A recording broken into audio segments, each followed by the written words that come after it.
On April 16th, Turkey narrowly voted yes on a referendum that will dramatically reorganize the government. It allows changes that give sweeping powers to the president, Tayyip Erdogan. He could have complete control of Turkey's budget and military, will be able to appoint judges to the courts without a vote, can dissolve parliament whenever he chooses, and can stay in power until 2029. This has prompted concerns that he's becoming too authoritarian. And these concerns aren't that outlandish, mostly because Turkey was built by an authoritarian. If you look at the arc of modern Turkish history, it begins with Mustafa Kemal Ataturk. First president of the First Turkish Republic, Mustafa Kemal, during the 1920s, is now granted dictatorial powers and is himself christened Ataturk, meaning father of the Turks. Ataturk was a military general who created the Republic of Turkey out of the collapsed Ottoman Empire in 1923.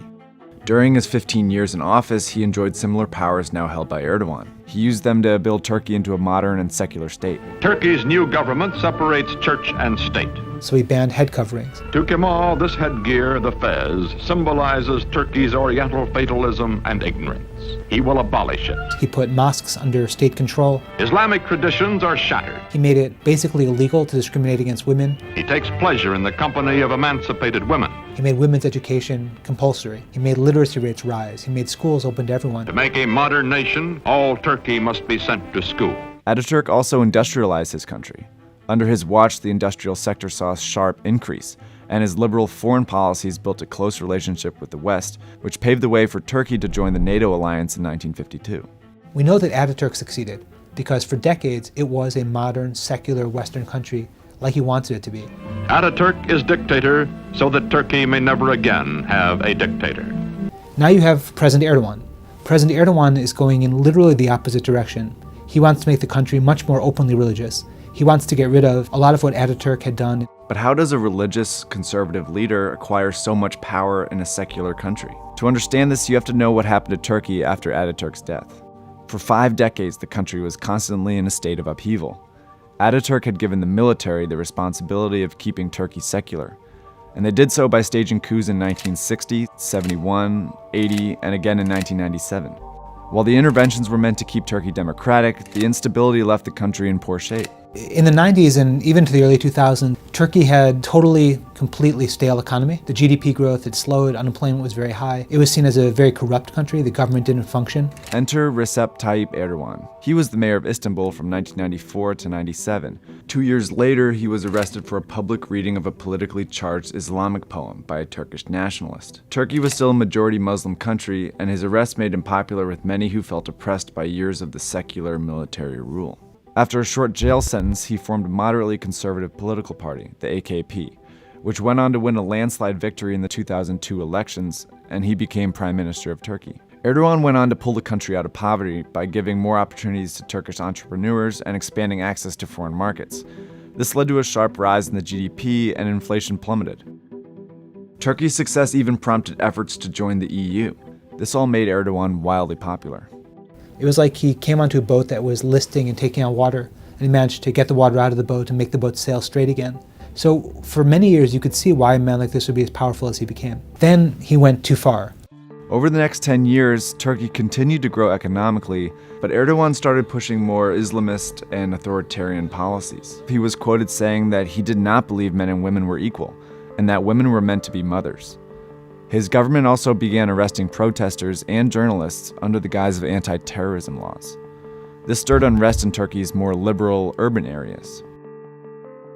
In 2013, there was a small, peaceful demonstration in Istanbul's Gezi Park to protest Erdogan's plans to reconstruct military barracks that would include a shopping center and a mosque. Seeing the demonstration as opposition, Erdogan sent in riot police to remove the protesters, which quickly attracted more protesters. It got bigger and bigger because it was a proxy. It morphed from being a protest over a park to being a protest against Erdogan, against how religious he was becoming, and it got violent.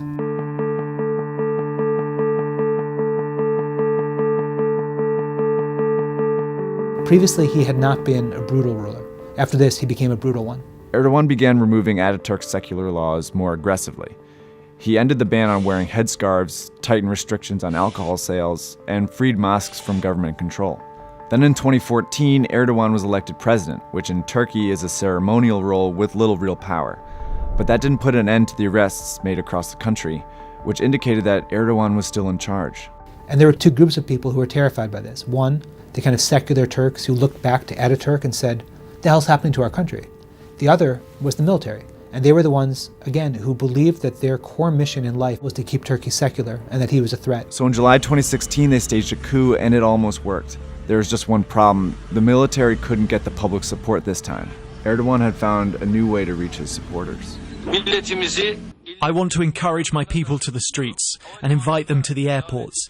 And together, as people gather, show them, by letting them come with their tanks, to see what they are going to do it right there to the people. Erdogan had this amazing moment where he used FaceTime on his iPhone to kind of rally the country and say, defend the country, defend us against the military.